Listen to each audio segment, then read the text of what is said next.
Hello friends and welcome back to Littwin.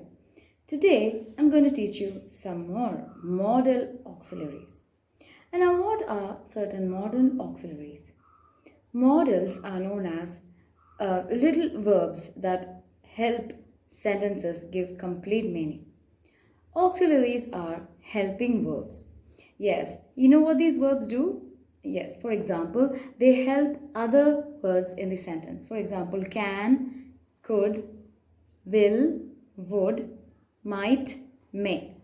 Yes, you might find them very simple. It's really easy to learn them, okay? Because they give the sentence complete meaning. We cannot imagine any sentence in English without these modal auxiliaries.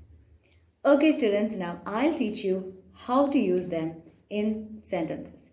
Very simple sentences, okay? For example, this is an example. This is how we are going to use the modal can. When do we use the modal can, friends? Yes, can is used to ask for permission. For example, can I use this pen? Yeah, you might have thought, a thought must have come to your mind, like whether it could be used with may. Yeah, the may is also a modal auxiliary that can again be used instead of can. For example, to denote permission. When you want to enter a room that has a teacher, or as students you're about to enter the principal's room, first you have to seek the permission, right? You just cannot barge into any room, especially when there's a person who's a superior officer or somebody who has a respectable position. You have to seek their permission first. For example, you ask, may I come in? And only then will you enter their room. Similarly, can is also a modal verb which we use to show permission. Can I use this pen? Yeah. And if you get their permission, yes you can. You may certainly use the pen. And you can also use can to show allow somebody. You can drink water. Can I drink water? Can I use the phone? Now, that's what you can. That also denotes permission or acceptance. Yes. Yes, you can. And another auxiliary verb which we frequently use instead of can is could. For example, I'll teach you how. Could, what is could? Could is simply the past form of can. Could I please use the washroom? Or could you please turn off the radio? Or could you please switch off the lights? It's disturbing me. Could you please turn down the volume of the TV? When you're sitting in a room and there's a lot of noise coming from the TV and you can't read or study anything, and you're in the other room trying to focus on your studies. അല്ലേ? പഠിക്കാനൊക്കെ നോക്കുമ്പോൾ തൊട്ടപ്പുറത്ത് ആരോ നിങ്ങളുടെ ബ്രദറോ സിസ്റ്ററോ ആരെങ്കിലും T V വളരെ ലൗഡായ വോള്യൂമിൽ കേൾക്കണം. അപ്പോൾ ഭയങ്കര ഡിസ്റ്റർബൻസ് ആവും അല്ലേ ഫ്രണ്ട്സ്? അപ്പോൾ നിങ്ങൾ എങ്ങനെയാണ് ചോദിക്കുക?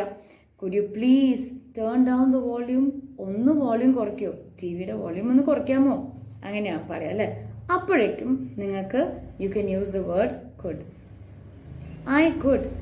I could write. എനിക്ക് എഴുതാൻ പറ്റും. അങ്ങനെയാണ്, എനിക്ക് പറ്റും. പോസിബിലിറ്റി. അപ്പം ഇവിടെ കുഡ് എന്നുള്ള മോഡൽ എങ്ങനെയാണ് നമ്മൾ യൂസ് ചെയ്യണത് ഫ്രണ്ട്സ്? ഒരു പോസിബിലിറ്റി. എനിക്ക് പറ്റും. Yes, I could write. I could fly. I wish I could fly. അപ്പോൾ ഒരു ആഗ്രഹമാണ്. It's also denoting a wish or a desire. അപ്പോൾ ഒരു ആഗ്രഹം പറയണം. I wish I could fly. I wish I could be very rich. അല്ലേ? എല്ലാവരെയും മോഹമാണ്. I wish I could be a millionaire. Right? I wish I could travel. അതും ഒരു desire, a wish to travel all over the world. I wish I could go on A world tour. അതായത് ഈ speaker പറയാണ് അവരെ ഒരു ആഗ്രഹമാണ് ലോകം മുഴുവൻ ചുറ്റിക്കാണാന്നുള്ളത് അല്ലേ? I wish I could. അപ്പോൾ ഈ ഒരു യൂസേജ് എങ്ങനെയാണ് നമ്മൾ പറയുക friends? I wish I could. എനിക്ക് ആഗ്രഹമുണ്ട്, എനിക്ക് ഇത് സാധിച്ചിരുന്നെങ്കിൽ. മനസ്സിലായോ? Possibility or a desire. അങ്ങനെയാണ് ഈ ഒരു സിറ്റുവേഷനിൽ നമുക്ക് കുഡ് എന്നുള്ള മോഡൽ വേർബ് നമുക്ക് യൂസ് ചെയ്യാൻ പറ്റും. Got it? യെസ്. ഇനി നെക്സ്റ്റ് നമ്മൾ പഠിക്കാൻ പോകുന്ന മോഡൽ വേർബ് ഏതാണ്? വിൽ. വിൽ എന്തിനാണ് നമ്മൾ ഡിനോട്ട് ചെയ്യുക? വിൽ ഡിനോട്ട് ചെയ്യുന്നത് കാണിക്കുന്നത് എന്തിനാണെന്ന് അറിയോ? Future tense. ഐ വിൽ എന്നാണ് പറയുന്നത്. ഞാൻ പോവും. I will go to school. ഒരു കുട്ടി പറയണം I will go to school tomorrow. Or it's ഇപ്പോൾ വീക്കെൻഡ് ഒക്കെ ആണെങ്കിൽ I will go to the movies. What will you do on during the weekend? During the weekends, I will go on a movie with my friends and family. അല്ലേ? അപ്പോൾ ഇവർ നേരത്തെ plan ചെയ്തിട്ടുണ്ടാവും അല്ലേ? നമുക്കൊരു സിനിമയ്ക്ക് പോവാം. ഇപ്പോൾ വീക്കെൻഡ് ആണല്ലോ, സാറ്റർഡേ സൺഡേ. ഇപ്പോൾ സ്കൂളൊന്നും ഉണ്ടാവില്ല, ക്ലാസ് ഒന്നും ഉണ്ടാവില്ല. എല്ലാവരും വളരെ ഹാപ്പി ആയിട്ട് എൻജോയ് ചെയ്യുന്ന സമയമാണ് weekends. I will go to the movies with my family during the weekends. പിന്നെ ഐ വിൽ അതൊരു ഫ്യൂച്ചർ, ഡെഫിനറ്റായ ഫ്യൂച്ചറാണ് അത് കാണിക്കുന്നത്. ഇപ്പോൾ I will study hard for the exam. Exam വരാണ് കേട്ടോ, അടുത്ത ആഴ്ച, നെക്സ്റ്റ് വീക്ക് എക്സാമിൻ്റെ ഡേറ്റ് അനൗൺസ് ചെയ്ത് കഴിഞ്ഞു. അപ്പോൾ തൊട്ടടുത്താണ് കുട്ടിയുടെ എക്സാംസ് നടക്കുന്നത്. ഐ വിൽ സ്റ്റഡി വെൽ അല്ലേ? ഞാൻ നന്നായിട്ട് പഠിക്കും. നന്നായി പഠിച്ചില്ലല്ലോ ഫ്രണ്ട്സ് നമുക്ക് നല്ല മാർക്ക് കിട്ടുള്ളൂ. അതന്നെ, ഐ വിൽ സ്റ്റഡി വെൽ. അല്ലെങ്കിൽ നിങ്ങൾക്ക് അയ്യോ നമുക്ക് വിഷമാവും, എന്താണ് നിങ്ങളുടെ മോഹം എന്ന് ചോദിക്കാനോ. What do you wish to be? Who do you want to be when you grow up? അപ്പോൾ I will become a doctor. I will study hard and ഞാൻ പഠിച്ച് നല്ലൊരു ഡോക്ടറോ. അങ്ങനെയാണ് ആ കുട്ടി പറയുന്നത് അല്ലേ? I wish to study hard and become I will. അപ്പോൾ ആ കുട്ടി പറയാണ് ഞാൻ ആവും, ഞാൻ ചെയ്യും. അതൊരു ഫ്യൂച്ചറിനെ പറ്റി ആ കുട്ടിക്ക് ഡെഫിനറ്റ് ആയിട്ട് നടക്കാവുന്ന ആ കുട്ടിയുടെ ഒരു ആംബിഷനാണ് അല്ലേ? ആ കുട്ടിയുടെ ഒരു വിഷാണ്, ഞാൻ നന്നായി പഠിച്ച് നല്ലൊരു ഡോക്ടറാവും. അപ്പോൾ ഉറപ്പാണ് ആ കുട്ടി നന്നായി പഠിക്കുകയും ചെയ്യും, നല്ലൊരു ഡോക്ടറാവുകയും ചെയ്യും അല്ലേ? അപ്പം ഇത് പഠിച്ചു. ഇനി വില്ലിൻ്റെ പാസ്റ്റ് എന്താണ് ഫ്രണ്ട്സ്? വുഡ്. ഈ വുഡും നമ്മൾ എങ്ങനെയാണ് യൂസ് ചെയ്യുക? ഇതേപോലെ തന്നെ, പക്ഷെ അതൊരു പാസ്റ്റ് ടെൻസ് ആണ്, ചെറിയൊരു ഡിഫറൻസ് ആണ്. Okay, I would. പക്ഷേ ഈ വുഡിന് ഒരു ചെറിയൊരു ഡിഫറൻസ് ഉണ്ട്. എന്താണെന്ന് അറിയോ? ഐ വുഡ് ഹാവ്, ഞാൻ നന്നായി മാർക്സ് കിട്ടിയേനെ. If I had studied well. I would have got A grade എല്ലാ സബ്ജക്റ്റിലും. ഇപ്പോൾ ഒരു കുട്ടിക്ക് പഠിച്ചു, എക്സാം എഴുതി, പക്ഷേ എല്ലാ സബ്ജക്ട്സിനും ഒന്നും എ ഗ്രേഡ് കിട്ടിയില്ല. പിന്നെ ആ കുട്ടി വിചാരിച്ച പോലെ ആ കുട്ടിക്ക് അങ്ങോട്ട് ആവാനും പറ്റിയില്ല. അപ്പോൾ ഐ വുഡ് ഹാവ്, അതും ഒരു പോസിബിലിറ്റിയാണ്, പ്രോബബിലിറ്റി എന്നതിനെ ഇംഗ്ലീഷിൽ പറയും. പക്ഷെ ഉറപ്പല്ല. വിൽ എന്ന് പറയുമ്പോൾ അത് ഉറപ്പായിട്ടും സേർട്ടൻ ആണ്. ആ കുട്ടി നന്നായി പഠിച്ചിരിക്കും, ആ കുട്ടി നല്ല ഡോക്ടറായിരിക്കും, അതാണ്. പക്ഷെ വുഡിന് would, she would go, she might, it would rain.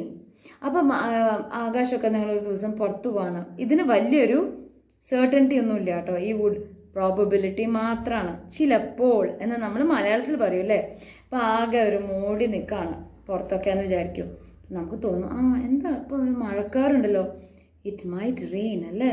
അപ്പോഴും നമ്മൾ വിചാരിക്കും മൈറ്റ്. മൈറ്റ് എന്നും പറയുന്നത് ഒരു പോസിബിലിറ്റിയാണ്.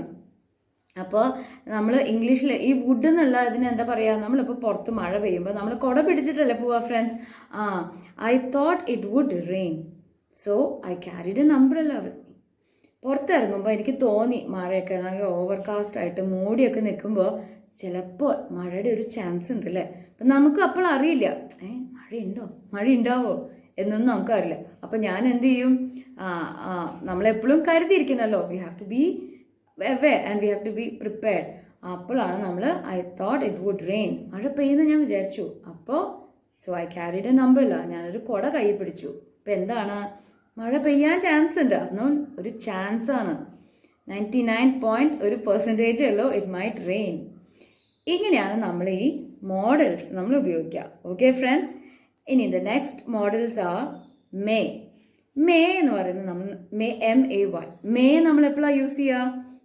യെസ്, മേ എന്ന് പറയുമ്പോൾ അഗെയിൻ സീക്കിംഗ് പെർമിഷൻ. ഓക്കെ, ഞാൻ വരട്ടെ, ഞാൻ അകത്തേക്ക് വരട്ടെ, may I help you, may I come in, may I use your pen, may I use your seat, may I എന്ന് പറയുമ്പോൾ അപ്പോഴാണ് നമ്മൾ പെർമിഷൻ ഒരാളോട് ചോദിക്കണേ. ചിലപ്പോൾ ഒരു വ്യക്തിക്ക് ഇഷ്ടമുണ്ടാവില്ല, അവരെ ഫോൺ നമ്പറും അവരെ പേഴ്സണൽ കാര്യങ്ങളൊക്കെ ഉപയോഗിക്കുന്നത് എല്ലാവർക്കും ഒന്നും ഇഷ്ടപ്പെട്ടു എന്ന് വരില്ല. May I use your comb, may I use your earrings, അങ്ങനെയൊക്കെ നമ്മൾ ഒരാളുടെ നിന്ന് കടം മേടിക്കാമെന്ന് വിചാരിക്കുക. അപ്പോൾ ഒക്കെ നമ്മൾക്ക് എപ്പോഴും മേ എന്നുള്ള വേർഡ് നമ്മൾ യൂസ് ചെയ്യേണ്ടി വരും, ആ മോഡൽ വേർബ്. എന്നാലേ അവരുടെ പെർമിഷൻ നമുക്ക് കിട്ടുള്ളൂ. മൈറ്റ്. ഇനി ഈ മൈറ്റ് എന്നുള്ള മോഡൽ എന്താണ് ഫ്രണ്ട്സ്? മേ എന്നുള്ള വേർഡിൻ്റെ പാസ്റ്റ് ടെൻസ് ആണ് കേട്ടോ. ഈ മൈറ്റ് നമ്മൾ വളരെ പ്രോബബിൾ, വളരെ റെയർ ചാൻസസിലാണ് നമ്മൾ യൂസ് ചെയ്യുക. It might come. അവർ വിളിച്ചാൽ ഷീ മൈറ്റ് കം ഏർലി. ഇപ്പോൾ ഒരാളുടെ ചിലപ്പോൾ എന്തെങ്കിലും പ്രോബ്ലംസ് ഉള്ള കാരണം അവർക്ക് നേരത്തെ വിചാരിച്ച പോലെ ജോലിക്ക് വരാൻ പറ്റിയില്ല എന്ന് വരും. അപ്പോൾ ജോലിക്ക് നമ്മൾ ഏത് ഓഫീസിലും, എവിടെ, സ്കൂളായാലും, even in offices there will be a time, right? She might come early at 8:30. She might come. അപ്പോൾ വെറുതെ വരാൻ ചാൻസ് ഉണ്ടാവും, പക്ഷെ വരില്ലായിരിക്കും. ഷീ മൈറ്റ്, വരാൻ ചാൻസ് കുറവാണ് അല്ലേ?